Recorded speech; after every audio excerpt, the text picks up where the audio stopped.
Assalamualaikum warahmatullahi wabarakatuh. Inilah kota yang dijanjikan Rasulullah SAW kelak akan ditaklukkan oleh kaum muslimin. Dalam suatu hadis, Nabi Muhammad SAW pernah bersabda, "Sungguh Konstantinopel akan ditaklukkan. Sebaik-baik pemimpin adalah yang memimpin saat itu, dan sebaik-baik pasukan adalah pasukan perang saat itu." Hadis riwayat Imam Ahmad.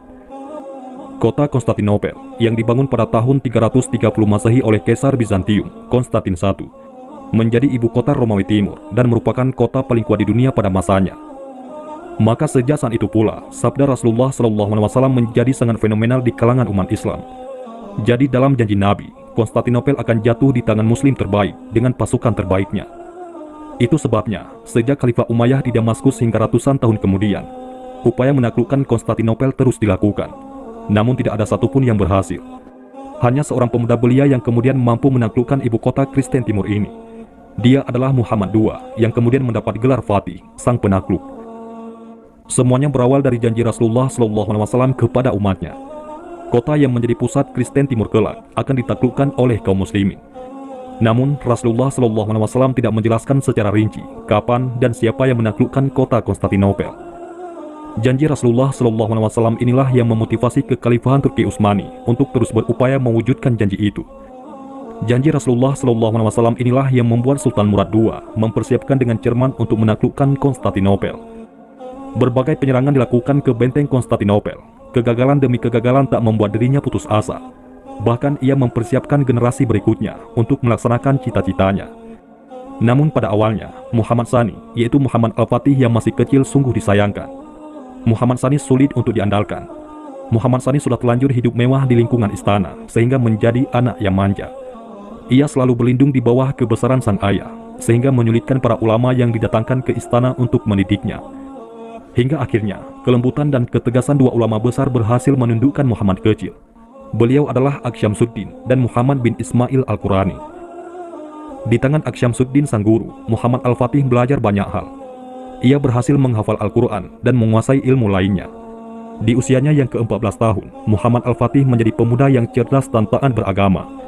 Hingga akhirnya, sang ayah menyerahkan sepenuhnya kekhalifahan Turki Utsmani ke tangan Muhammad Al-Fatih. Di usianya yang baru 22 tahun, Muhammad Al-Fatih menjadi Sultan kekhalifahan Turki Utsmani. Al-Fatih membangun kesultanan serta tegun mematangkan persiapan untuk menaklukkan benteng Konstantinopel. Di kepalanya sudah tergambar jelas apa yang ingin dilakukannya. 2 tahun masa kepemimpinannya. Pada usia 24 tahun, Al-Fatih berhasil membangun 200.000 pasukan, termasuk pasukan khusus yang terlatih. Seluruh keahlian pasukannya ditunjang dengan kemplengan rohani yang matang. Dia juga membangun persenjataan yang kuat, salah satunya meriam terbesar dengan berat 100 ton. Semua itu diperkuat dengan 400 kapal perang. Hal inilah yang membuat gentar kekaisaran Bizantium di Konstantinopel. Berbagai upaya dilakukan untuk menghentikan langkah Al-Fatih. Kekaisaran Bizantium mengirimkan berbagai harta, perhiasan untuk Muhammad Al-Fatih agar menghentikan penyerangan. Dari sini kita bisa belajar dari pemuda terhebat sepanjang masa ini. Jika seandainya Muhammad Al-Fatih menerima suap dari Kaisar Bizantium, maka tidak akan pernah dalam sejarah disebut Muhammad Al-Fatih adalah sang penakluk Konstantinopel. Maka dari itu, Muhammad Al-Fatih menolak suap, yaitu harta yang begitu melimpah, dan Muhammad Al-Fatih memilih untuk memerangi orang-orang kafir. Tak ada jalan lain untuk menghentikan Muhammad Al-Fatih. Konstantinopel terpaksa meminta bantuan ke Roma, dengan konsekuensi Bizantium harus mengikuti aliran Roma. Setelah permintaan Muhammad Al-Fatih kepada Kaisar Bizantium untuk menyerah tanpa pertumpahan darah gagal, maka saatnya pun tiba. Pada tanggal 6 April 1453, Muhammad Al-Fatih memulai serangan umum ke kota Konstantinopel dari darat dan laut. Di bawah komando langsung Muhammad Al-Fatih dan didampingi gurunya, panah-panah dan ketapel api melesat menghujani benteng Konstantinopel. Meriam raksasa terus dilepaskan untuk menjebol dinding benteng. Sementara dari arah laut, kapal-kapal muslimin yang mencoba menyerang mendapat perlawanan dahsyat dari pasukan bantuan dari Eropa. Kapal-kapal muslimin yang mencoba menembus Lord Goldenhorn ataupun Tanduk Emas gagal, lantaran terhalang oleh besi-besi baja yang melintang menutupi pulau. Berminggu-minggu pasukan muslimin menggempur benteng dengan berbagai cara. Upaya untuk menembus melalui jalur bawah tanah pun dilakukan. Tak mudah menembus benteng Konstantinopel yang begitu kuat. Dalam waktu semalam, 70 kapal sudah pindah di perairan Tanduk Emas melalui jalur darat dan perbukitan yang terjauh. Inilah satu-satunya titik terlemah dari pertahanan Konstantinopel. Inilah taktik perang terbaik yang kemudian mendapat pujian dunia. Muhammad Al-Fatih harus menyelesaikan serangan dengan kemenangan. Maka pada hari Senin, 28 Mei 1453, ia dan pasukannya melakukan puasa sunnah. Malam harinya bertakaruh, yaitu mendekatkan diri kepada Allah Subhanahu wa Ta'ala. Muhammad Al-Fatih mendatangi tenda sang guru yang dikawal, kemudian meminta izin kepada pengawal untuk menjumpai sang guru.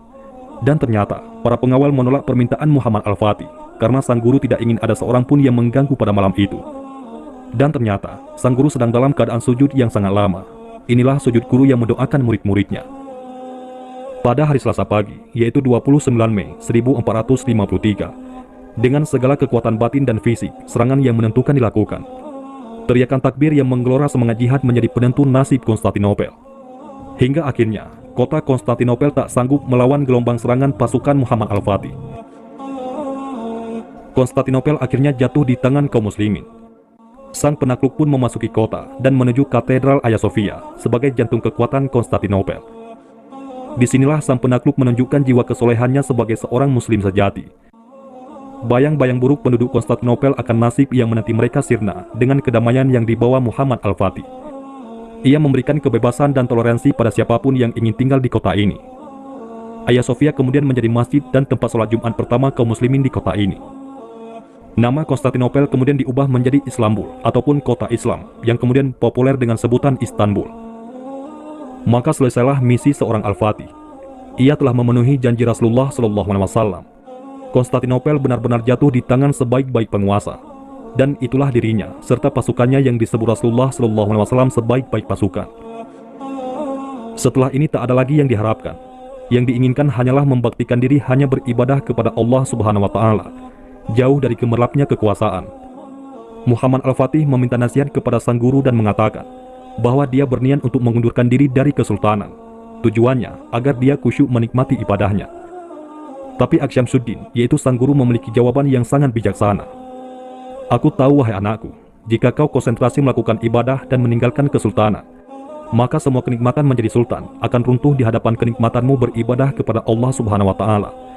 Tetapi wahai anakku, keberadaanmu di kursi kesultanan jauh lebih bermanfaat bagi orang lain daripada engkau menikmati sendiri ibadahmu. Setelah mendapatkan nasihat gurunya, Al-Fatih membangun kekhalifahan Utsmani, mensejahterakan rakyat dan menegakkan keadilan selama 28 tahun. Hingga akhirnya, Muhammad Al-Fatih menghembuskan nafasnya yang terakhir dalam perjalanan dengan pasukannya untuk menaklukkan sebuah negeri. Adapun negeri yang mana akan ditaklukkan oleh Muhammad Al-Fatih, sejarawan berbeda pendapat dalam hal ini. Mungkinkah Roma yang menjadi tujuannya untuk menggabungkan kebesarannya memenuhi janji Rasulullah SAW? Itulah kisah Muhammad Al-Fatih, pemuda yang mampu buktikan janji Rasulullah SAW.